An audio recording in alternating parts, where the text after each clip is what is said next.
చర అనుపాతాల సూత్రం, law of variable proportion లేదా క్షీణ ప్రతిఫల సూత్రం, law of diminishing marginal returns గురించి తెలుసుకుందాం. చర అనుపాతాల సూత్రం, లా ఆఫ్ వేరియబుల్ ప్రపోర్షన్స్. ఒక చరకారకానికి ఉత్పత్తికి మధ్య ఉన్న సంబంధాన్ని తెలిపేదే చరానుపాతాల సూత్రం. ఉత్పత్తి కారకాలలో వచ్చే మార్పుల ఫలితంగా ఏర్పడే మార్పులను అధ్యయనం చేయడం వల్ల ఈ సూత్రాన్ని చరానుపాతాల సూత్రం అని వ్యవహరించడం జరుగుతుంది. కొన్ని ఉత్పాదకాల పరిమాణాన్ని స్థిరంగా ఉంచి ఒకటి లేదా కొన్ని ఉత్పాదకాల పరిమాణాలను మారుస్తూ ఉత్పాదకాలకు ఉత్పత్తికి మధ్య ఉండే భౌతిక సంబంధాన్ని అధ్యయనం చేయడాన్ని చర ఉత్పత్తి కారక సూత్రం తెలియజేస్తుంది. క్షీణ ప్రతిఫలాల సూత్రం, లా ఆఫ్ డిమినిషింగ్ రిటర్న్స్ లేదా చరానుపాతాల సూత్రం, లా ఆఫ్ వేరియబుల్ ప్రపోర్షన్. దీన్ని అనుపాత రహిత ప్రతిఫలాల సూత్రం, law of non proportional returns అని కూడా అంటారు. స్వల్పకాలంలో అన్ని ఉత్పాదకాలను మార్చడానికి సాధ్యం కాదు కాబట్టి ఒకటి లేదా కొన్ని ఉత్పాదకాలను అంటే ఉత్పత్తి కారకాలను మాత్రమే మార్చడం జరుగుతుంది. అందువల్ల చరానుపాతాల సూత్రం స్వల్పకాలానికి సంబంధించిందని గమనించాలి. అన్ని ఉత్పాదకాలను మార్చడం ద్వారా ఉత్పాదకాలకు ఉత్పత్తికి మధ్య ఉండే భౌతిక సంబంధాన్ని అధ్యయనం చేయడాన్ని చేకూరే తరహా అనుసరించి ప్రతిఫలాల సూత్రం, లా ఆఫ్ రిటర్న్ టు స్కేల్ అని అంటారు. అన్ని ఉత్పత్తి కారకాలను మార్చడం దీర్ఘకాలంలో మాత్రమే సాధ్యమవుతుంది కాబట్టి తరహాను అనుసరించి ప్రతిఫలాల సూత్రం దీర్ఘకాలానికి సంబంధించింది. Law of return to scale దీర్ఘకాలానికి సంబంధించింది. లా ఆఫ్ వేరియబుల్ ప్రపోర్షన్ అనేది స్వల్పకాలానికి సంబంధించింది. కాబట్టి స్వల్పకాలంలో స్థిరోత్పత్తి కారకాలను స్థిరంగా ఉంచి చరోత్పత్తి కారకాలను మార్పు చేస్తూ ఉత్పత్తిలో వచ్చిన మార్పులను తెలియజేసేదే చరానుపాతాల సూత్రం. చరానుపాత సూత్రానికి ప్రమేయాలు. సాంప్రదాయవాదుల క్షీణ ప్రతిఫల సూత్రానికి చరానుపాత సూత్రం అనేది కొత్త పేరే అనే అంశాన్ని గుర్తించాలి. చర అనుపాతాల సూత్రం కింద ప్రమేయాలపై ఆధారపడి ఉంది. 1. ఉత్పత్తి కారకాల అనుపాతాల సమ్మేళనాన్ని మార్చడం సాధ్యమవుతుంది. 2. ఒకటి లేదా కొన్ని ఉత్పత్తి కారకాలను మాత్రం మార్చి మిగతా వాటిని స్థిరంగా ఉంచడం జరుగుతుంది. 3. చర ఉత్పత్తి కారకం అన్ని యూనిట్లు సజాతీయమైనవిగా ఉంటాయి.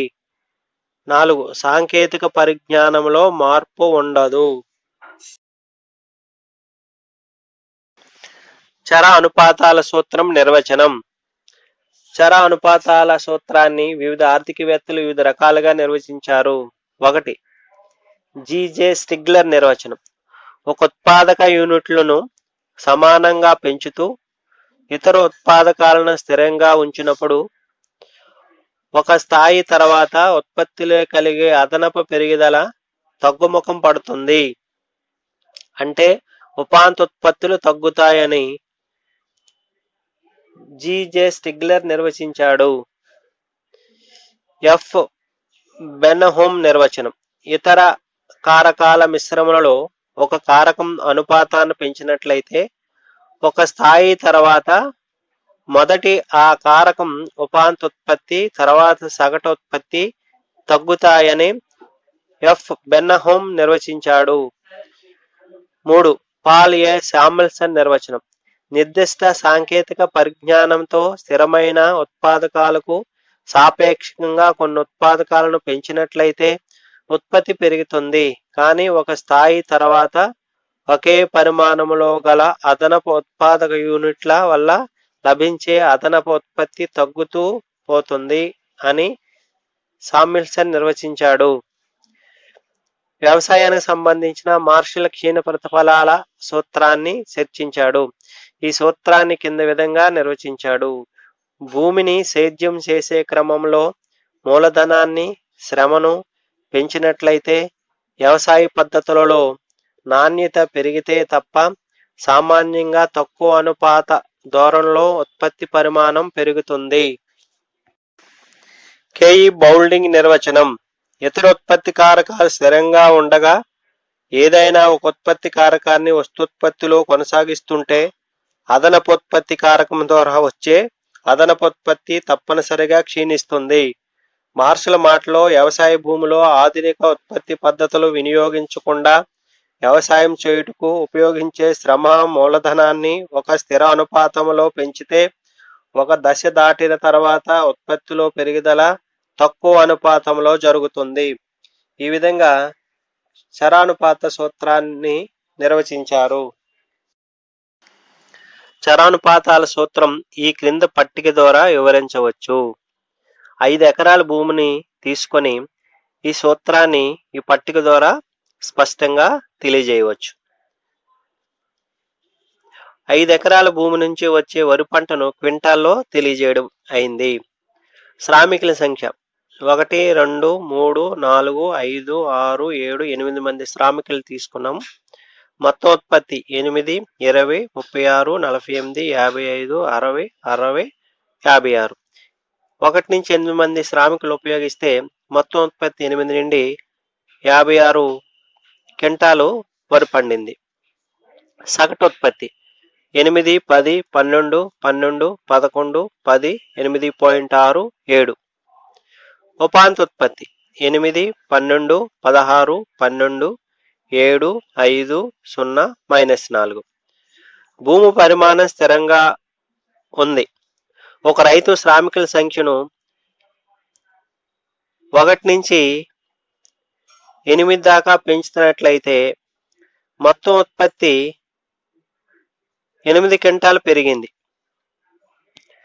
7 శ్రామికుల కంటే మించు శ్రామికుల సంఖ్య పెంచినట్లయితే మొత్తం ఉత్పత్తి క్షీణించింది. ఇక్కడ గమనించవలసిన విషయం ఏంటంటే 3 శ్రామికుల వరకు మొత్తం ఉత్పత్తి పెరుగుతున్న రేట్లో పెరిగింది, తర్వాత తగ్గుతున్న రేట్లో పెరిగింది. ఈ 1, 2, 3 శ్రామికులు తీసుకున్నప్పుడు మొత్తం ఉత్పత్తి 8, 20, 36. సగటు ఉత్పత్తి 8, 10, 12. ఉపాంత ఉత్పత్తి 8, 12, 16. దీన్ని మొదటి దశ అంటారు, పెరుగుతున్న దశ అంటారు. 4, 5, 6 శ్రామికులు తీసుకున్నప్పుడు మొత్తం ఉత్పత్తి 8, 55, 60. సగటు ఉత్పత్తి 12, 11, 10. ఉపాంత ఉత్పత్తి 12, 7, 5. ఇది రెండవ దశ. ఈ 7వ శ్రామికుని తీసుకున్నప్పుడు మొత్తం ఉత్పత్తి 60 వరి క్వింటాలు వరి ధాన్యం. 8వ శ్రామికుని 56 మొత్తం ఉత్పత్తి. సగటు ఉత్పత్తి 8.67. ఉపాంత ఉత్పత్తి 0, -4. ఇది మూడవ దశ. మూడవ దశను మనం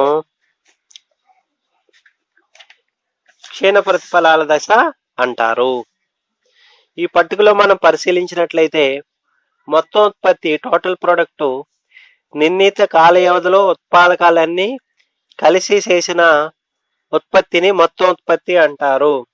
అంటే 1వ శ్రామికుని తీసుకున్నప్పుడు 8 క్వింటాలు, 2వ శ్రామికుని తీసుకున్నప్పుడు 20 క్వింటాలు, 3వ శ్రామికుని తీసుకుని 36 క్వింటాలు, 4వ శ్రామికుని తీసుకున్న 48 క్వింటాలు, 5వ శ్రామికుని తీసుకుని 55 క్వింటాలు, 6వ శ్రామికుని తీసుకున్నప్పుడు 60 క్వింటాలు, 7వ శ్రామికుని తీసుకున్నప్పుడు 60 క్వింటాలు, 8వ శ్రామికుని 56 క్వింటాలు. అంటే 1 నుంచి 8 వరకు శ్రామికులు ఉపయోగించినప్పుడు మొత్తం ఉత్పత్తి 8 క్వింటాల నుంచి 56 క్వింటాలకి పెరిగింది. దీన్ని మొత్తం ఉత్పత్తి అంటారు. సగటు ఉత్పత్తి యావరేజ్ ప్రొడక్షన్.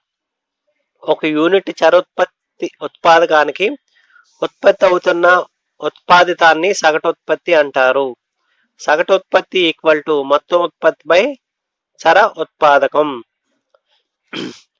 పై ఉదాహరణలో 3 శ్రామికులను 36 క్వింటాలు ఉత్పత్తి చేసినట్లయితే ఒక శ్రామికుని సగటు ఉత్పత్తి 36/3 ఈక్వల్ టు 12 క్వింటాల్ అవుతుంది. కాబట్టి సగటు ఉత్పత్తి, సరాసరి ఉత్పత్తి, ఉపాంతోత్పత్తి ప్రొడక్షన్. మరొక యూనిట్ చరోత్పాదకాన్ని మార్చడం ద్వారా మొత్తం ఉత్పత్తిలో కలిగే మార్పును ఉపాంతోత్పత్తి అంటారు. MP equal to delta T by delta L. ఉపాంతోత్పత్తికి ఉన్న మరొక నిర్వచనం MP equal to TPN minus 1. TPN అంటే ఎన్ శ్రామికులు మొత్తం ఉత్పత్తిని కలిపితే, n-1 అంటే శ్రామికుల ఉత్పత్తిని టీపీఎన్-1 తెలుపుతుంది. పట్టికలో చూపించిన మొత్తం ఉత్పత్తి, సగటు ఉత్పత్తి, ఉపాంతోత్పత్తుల గరిష్ట స్థాయికి చేరుకొని వరకు పెరిగి తర్వాత క్షీణించడం ఆరంభించాయి. 7వ శ్రామికుడిని ఉపయోగించినప్పుడు మొత్తం ఉత్పత్తి గరిష్ట స్థాయికి చేరుకొని, అంటే 60 క్వింటాలకు చేరుకొని తర్వాత క్షీణించడం ఆరంభించింది, అంటే 60 నుండి 56 క్వింటాలకు తగ్గిపోయింది. ఉపాంతోత్పత్తి -4 క్వింటాలుగా ఉంది. 4 శ్రామికులను ఉపయోగించేందు వరకు సగటోత్పత్తి పెరిగింది. ఉపాంతోత్పత్తి 3వ శ్రామికులను ఉపయోగించినప్పుడు గరిష్ట స్థాయికి చేరింది, తర్వాత క్షీణించింది. 4వ శ్రామికులను ఉపయోగించినప్పుడు సగటోత్పత్తి అనేది 12 క్వింటాలకు ఇక్కడ వరకు పెరిగింది. ఉపాంతోత్పత్తి కూడా 3వ శ్రామికులను ఉపయోగించినప్పుడు 16 క్వింటాలుగా గరిష్ట స్థాయిలో ఉంది. ఇక్కడ గమనించవలసిన విషయం ఏమిటంటే మొత్తం ఉత్పత్తి, సగటు ఉత్పత్తి, ఉత్పత్తులను ఒకే స్థాయి వద్ద ఉత్పత్తిని క్షీణించదు. మొదట ఉపాంతోత్పత్తి క్షీణించడం ఆరంభిస్తుంది, తర్వాత సగటు ఉత్పత్తి క్షీణించడం ఆరంభిస్తుంది, అంతిమంగా మొత్తం ఉత్పత్తి క్షీణిస్తుంది. ఈ 3 ఉత్పాదకత భావనలలో క్షీణ ప్రతిఫలాలు ప్రతిఫలిస్తాయి. ఈ పట్టికను మనం పరిశీలించినట్లయితే కొన్ని ఉత్పత్తి కారకాలను స్థిరంగా ఉంచి, భూమి ఇతర కారకాలను స్థిరంగా ఉంచి శ్రమను పెంచుకుంటూ పోతే మొత్తం ఉత్పత్తి, సగటు ఉత్పత్తి, ఉపాంత ఉత్పత్తిలో ఏ విధమైన మార్పులు వస్తున్నాయో తెలియజేస్తుంది. ఈ పట్టికలో 3 దశలు ఉన్నాయి. 1 పెరుగుతున్న ప్రతిఫలాల దశ, 2 క్షీణ ప్రతిఫలాల దశ, 3 రుణాత్మక దశలున్నాయి. ఈ 3 దశల గురించి ఈ పట్టిక తెలియజేస్తుంది. చర అనుపాతాల సూత్రం యొక్క రేఖాచిత్రాన్ని పరిశీలించినట్లయితే ఓఎక్స్ అక్షం పైన చరోత్పత్తి కారకాన్ని తీసుకున్నాం, ఓవై అక్షం పైన ఉత్పత్తిని కొలుస్తున్నాం. టీపీ రేఖ మొత్తం ఉత్పత్తి రేఖ, టోటల్ ప్రొడక్షన్. ఏపీ రేఖ యావరేజ్ ప్రొడక్షన్, సగటు ఉత్పత్తి రేఖ. ఎంపీ రేఖ మార్జినల్ ప్రొడక్షన్, ఉపాంత ఉత్పత్తి రేఖ. ఈ టీపీ రేఖ వద్ద బి బిందువు దగ్గర లేదా ఏపీ రేఖ, ఎంపీ రేఖ ఖండించుకున్న ఈ బిందువు దగ్గర వరకు మొదటి దశ.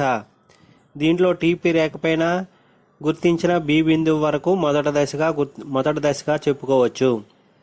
ఈ మొదటి దశలో టీపీ, ఏపీ, ఎంపీ 3 పెరుగుతూ ఉంటాయి. ఎక్కడైతే ఏపీ, ఎంపీ ఖండించుకున్న ఈ బిందువు తర్వాత, అంటే టీపీ రేఖ పైన సి బిందువు వరకు, బి నుంచి సి బిందువు వరకు రెండో దశ. ఈ రెండో దశలో టీపీ అనేది పెరుగుతూ ఉంటుంది, కానీ పెరుగుతున్న రేటు క్షీణిస్తుంది. ఏపీ తగ్గుతుంది, ఎంపీ కూడా తగ్గుతుంది. ఈ దశలో, రెండో దశలో ఎంపీ అనేది ఎక్స్ అక్షానికి తాకుతుంది, అంటే ఇక్కడ ఉపాంతోత్పత్తి 0గా ఉంటుంది. మూడో దశలో ఈ టీపీ రేఖ పైన సి బిందువు దగ్గర గుర్తించిన తర్వాత మూడో దశ. ఈ మూడో దశలో టీపీ తగ్గుతుంది, ఏపీ తగ్గుతుంది, ఎంపీ అనేది ఎక్స్ అక్షానికి దిగువన ఉంటుంది, అంటే రుణాత్మకంగా ఉంటుంది. ఉపాంతోత్పత్తి రుణాత్మకంగా ఉంటుంది. ఈ పట్టిక ఆధారంగా రేఖాచిత్రాన్ని గీసినట్లయితే మొత్తం ఉత్పత్తి ముందుగా త్వరగా పెరిగి గరిష్ట స్థాయి చేరిన తర్వాత తగ్గడం ఆరంభించింది. టీపీ అనేది టోటల్ ప్రొడక్ట్ మొత్తం ఉత్పత్తి రేఖ. ఈ మొత్తం ఉత్పత్తి రేఖ వాళ్ళని గమనించడం ద్వారా ఈ అంశాన్ని మనం అర్థం చేసుకోవచ్చు. మొత్తం ఉత్పత్తి రేఖ వాలు ఏ బిందువు వద్ద ఎక్కువగా ఉంది, బి బిందువు వద్ద ఏ కంటే తక్కువ. మొత్తం ఉత్పత్తి రేఖ వాలు సి బిందువు వద్ద శూన్యంగా ఉంది. సగటు ఉత్పత్తి ఉపాంత ఉత్పత్తి రేఖలు కూడా మొత్తం ఉత్పత్తి రేఖతో పోటీ పెరగడం ఆరంభించాయి. అయితే వాలు పెరుగుదల రేటు తక్కువ. మొత్తం ఉత్పత్తి రేఖ వాలు ఏ బిందువు వద్ద అత్యధికంగా ఉన్నప్పుడు ఉపాంత ఉత్పత్తి రేఖ ఉన్నత దశకు చేరుకుంటుంది. డి బిందువు ఆ దశ చూపిస్తుంది. ఆ బిందువు తర్వాత ఉపాంత ఉత్పత్తి రేఖ తగ్గడం ఆరంభించింది. ఉపాంత ఉత్పత్తి రేఖలో కలిసినప్పుడు సగటు ఉత్పత్తి రేఖ అత్యధిక స్థాయిలో ఉంది. ఈ దశను ఆ బిందువు తెలుపుతుంది. ఈ బిందువు మొత్తం ఉత్పత్తి రేఖపై బి బిందువుతో సంఘటితమై అవుతుంది. బి బిందువు నుంచి మొత్తం ఉత్పత్తిలో పెరుగుదల అల్పంగా ఉంటుంది. మొత్తం ఉత్పత్తి రేఖ అత్యధిక స్థాయిని సి బిందువు వద్దకు చేరుకున్నప్పుడు ఉపాంత ఉత్పత్తి ఎఫ్ బిందువు వద్ద శూన్యంగా మారింది. అక్కడ ఉపాంత ఉత్పత్తి రేఖ ఓ అక్షాన్ని ఖండించుకుంటుంది. మొత్తం ఉత్పత్తి తగ్గినప్పుడు ఉపాంత ఉత్పత్తి రుణాత్మకంగా ఉంటుంది.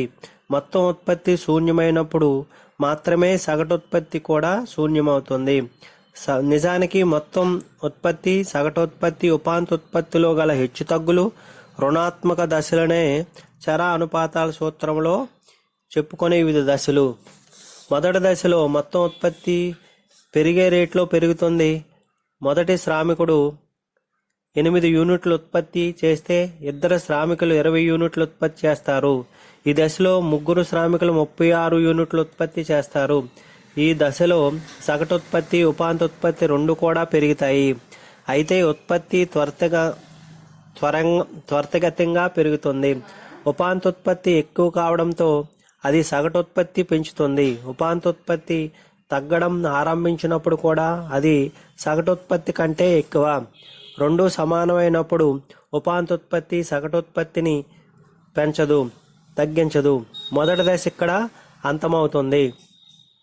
రెండో దశలో కూడా మొత్తం ఉత్పత్తి పెరుగుతూనే ఉంటుంది, కానీ అది పెరుగుదల రేటు తగ్గుముఖం పడుతుంది. 7 శ్రామికులను వినియోగిస్తున్నప్పుడు అంటే బిందువు సి వద్ద అత్యున్నత స్థాయికి చేరుకుంటుంది. అక్కడే ఉపాంత ఉత్పత్తి శూన్యానికి చేరుకుంటుంది. ఈ దశలో సగటుత్పత్తి, ఉపాంతోత్పత్తి రెండు కూడా తగ్గుతూ పోతాయి. అయితే ఉపాంతోత్పత్తి సగటుత్పత్తి కంటే త్వరితంగా తగ్గుతుంది. తగ్గుతున్న ఉపాంతోత్పత్తి సగటుత్పత్తిని కూడా తగ్గించింది. చివరకు ఉపాంతోత్పత్తి 0కి చేరుకుంది. రెండో దశ ఇక్కడ అంతమవుతుంది. మూడో దశలో శ్రామికుల సంఖ్య పెంచితే మొత్తం ఉత్పత్తి తగ్గుతుంది. ఇక్కడ ఎంపీ రేఖ ఎక్స్ అక్షాన్ని ఖండిస్తుంది. అదేవిధంగా టీపీ రేఖ గరిష్ట స్థాయిని చేరుకుంటుంది. ఇక్కడ ఉపాంతోత్పత్తి రుణాత్మకం అవుతుంది. సగటుత్పత్తి ధనాత్మక అయినప్పటికీ 0కి అతి చేరువలో ఉంటుంది. ఉపాంతోత్పత్తి ఈ దశలో రుణాత్మక అయినందువల్ల ఏ ఉత్పత్తి సంస్థ దానంతటా అదే ఈ స్థాయి వద్ద ఉత్పత్తి చేయడానికి ఇష్టపడదు. మనం ముందే చెప్పుకున్నట్లు హేతుబద్ధుడైన ఉద్యమదారుడు నిరంతరం లాభాలను అధికం చేసుకుంటూనే ఉంటాడు. అతనికి మొదటి దశలో హేతుబద్ధమైనది దశ.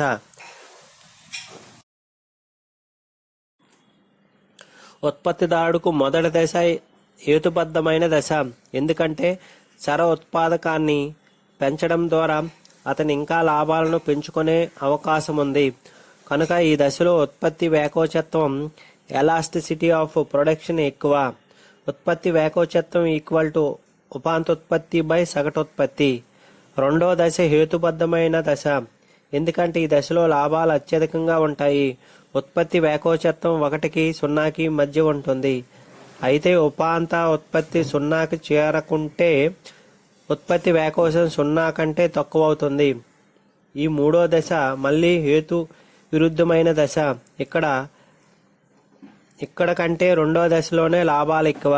అంటే ఈ దశకు చేరుకోవడం అంటే లాభాలను తగ్గించుకోవడమే. అందుకే ఇది ఏ ఉద్యమదారుడికైనా హేతు విరుద్ధమైన దశ. అందుచే హేతుబద్ధమైన ఉత్పత్తిదారుడు దాని ఉపాంతోత్పత్తి సున్నాకు చేరుకున్న తర్వాత చరోత్పాదకాన్ని పెంచడు. రెండో దశలోనే తన ఉత్పత్తిని కొనసాగిస్తూ పోతాడు.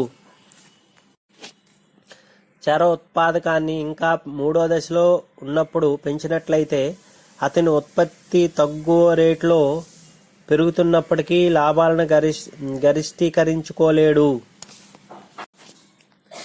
చరానుపాత సూత్రంలో మొదటి దశలో సగటుత్పత్తి పెరగడానికి, రెండో దశలో సగటుత్పత్తి ఉపాంతోత్పత్తులు రెండూ తగ్గడానికి, మూడో దశలో ఉపాంతోత్పత్తి రుణాత్మకంగా ఉండడానికి గల కారణాలు ఏమిటో తెలుసుకుందాం. 1. పెరుగుతున్న ప్రతిఫలాలు. మొదటి దశ పెరుగుతున్న ప్రతిఫలాలు రావడానికి స్థిరంగా ఉండే ఉత్పత్తి కారకాల అవిభాజ్యత ఒక ముఖ్య కారణమని చెప్పవచ్చు.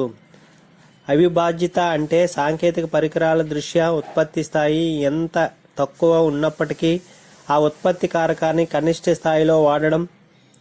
అందువల్ల స్థిరంగా ఉండే అవిభాజ్యమైన ఉత్పత్తి కారకంతో పాటు ఎక్కువ యూనిట్లు చరోత్పత్తి కారకాన్ని వాడినప్పుడు స్థిర ఉత్పత్తి కారకాన్ని సంపూర్ణంగాను ఎక్కువ సమర్థవంతంగా ఉపయోగించుకోవడం జరుగుతుంది. కాబట్టి సగటు ఉత్పత్తి పెరుగుతుంది. ఉదాహరణకు రోజుకు 500 టన్నులు ఉక్కు ఉత్పత్తి చేసే ఉక్కు కర్మాగారాన్ని స్థిర ఉత్పత్తి కారకం స్థాపించి రోజుకు కేవలం 100 టన్నులు మాత్రం ఉత్పత్తి చేస్తే ఆ కర్మాగారం స్థాయిని సంపూర్ణంగా వాడుకోవడం లేదన్నమాట. చరోత్పత్తి కారకాన్ని ఎక్కువ యూనిట్లు వాడుతుంటే చరోత్పత్తి కారకం సమర్థత కూడా పెరుగుతుంది. ఎందుకంటే చరోత్పత్తి కారకం తగినంత పరిమాణంలో ఉన్నట్లయితే ప్రత్యేకీకరణ లేదా శ్రమ విభజన అవకాశం ఏర్పడుతుంది. ఫలితంగా ఉత్పత్తి పెరుగుతుంది.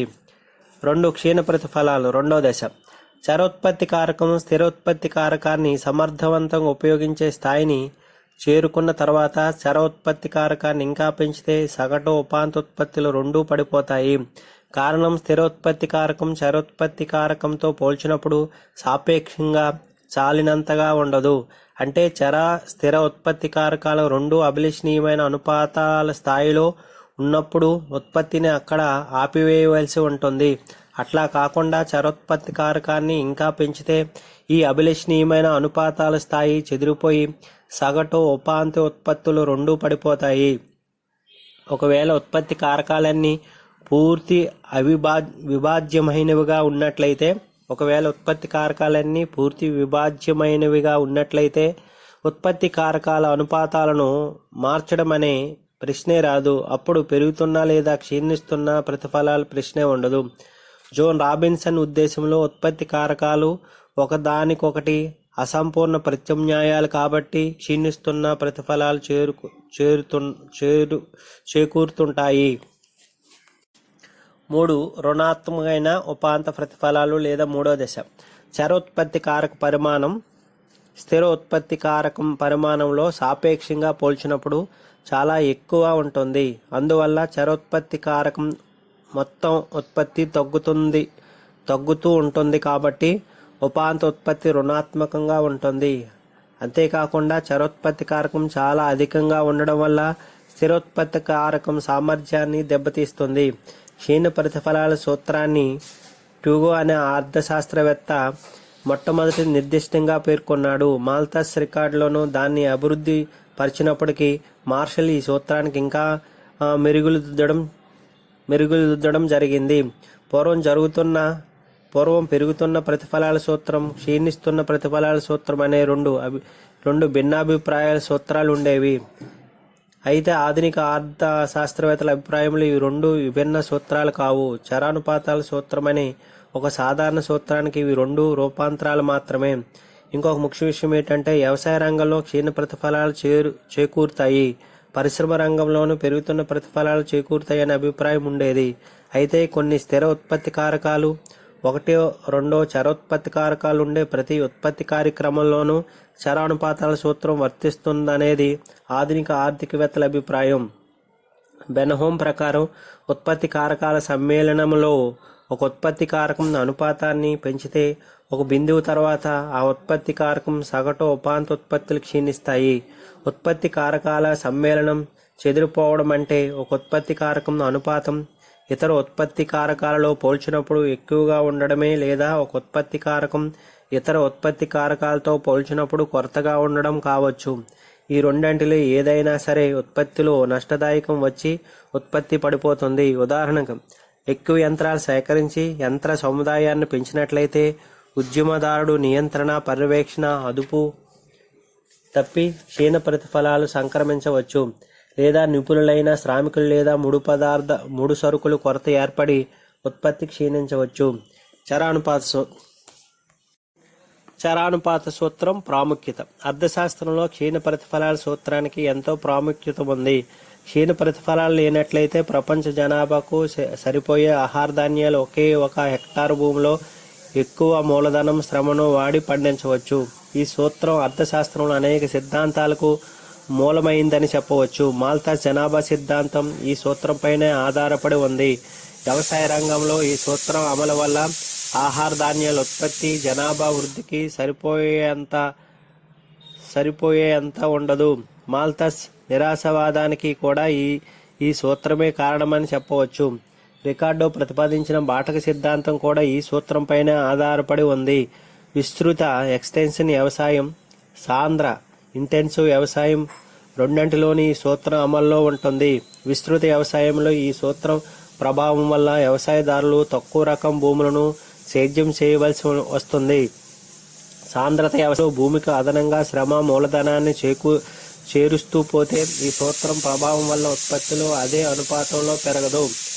అదేవిధంగా డిమాండ్ సిద్ధాంతంలో క్షీణోపాంత ప్రయోజన సూత్రం, పంపిణీ సిద్ధాంతంలో క్షీణోపాంత భౌతిక ఉత్పాదకత సూత్రం అనేవి కూడా ఈ సూత్రం పైన ఆధారపడి ఉన్నాయి. ముగింపు. అయితే మానవ జాతి భవిష్యత్తుకు సంబంధించినంత వరకు, ముఖ్యంగా అభివృద్ధి చెందుతున్న ఆర్థిక వ్యవస్థల భవిష్యత్తుకు సంబంధించినంత వరకు దిగులు పడవలసిన అవసరం లేదు. ఈ సూత్రం సాంకేతిక విజ్ఞానం, మూలధనం మొదలైనవి స్థిరంగా ఉంటాయనే ప్రమేయం పైన ఆధారపడి ఉంది. అయితే సాంకేతిక విజ్ఞానం వంటి అంశాలలో బాగా వృద్ధి జరిగి మూలంగా వ్యవసాయ రంగంలో ఉత్పత్తి గణనీయంగా పెరిగింది. ఇది ముఖ్యంగా అభివృద్ధి చెందిన దేశాల్లో కనిపిస్తుంది. అభివృద్ధి చెందుతున్న దేశాల్లో కూడా ఈ సూత్ర అమలుకు తాత్కాలికంగా నిలిపివేయడానికి కానీ వ్యవసాయ రంగంలో మెరుగైన పద్ధతులు వాడవలసి ఉంటుంది. ఒకే చరోత్పాదకాన్ని మార్చడం ద్వారా ఇతర కారకాలను మార్చకుండా ఉత్పత్తిలో మార్పులను తీసుకురావచ్చునని చరానుపాత సూత్రం ద్వారా తెలుసుకోవచ్చు. ఈ సూత్రం తెలియజేసింది ఏమిటంటే, ఒక కారకాన్ని మారిస్తే ఉత్పత్తి ఒక స్థాయి వరకు పెరిగి ఆ తర్వాత తగ్గుతుంది. మొత్తం ఉత్పత్తి, సగటు ఉత్పత్తి, ఉపాంత ఉత్పత్తులకు ఉత్పాదితములోని తగ్గు దశలు ఒకే విధంగా ఉండవని చరానుపాత సూత్రం ద్వారా తెలుసుకోవచ్చు.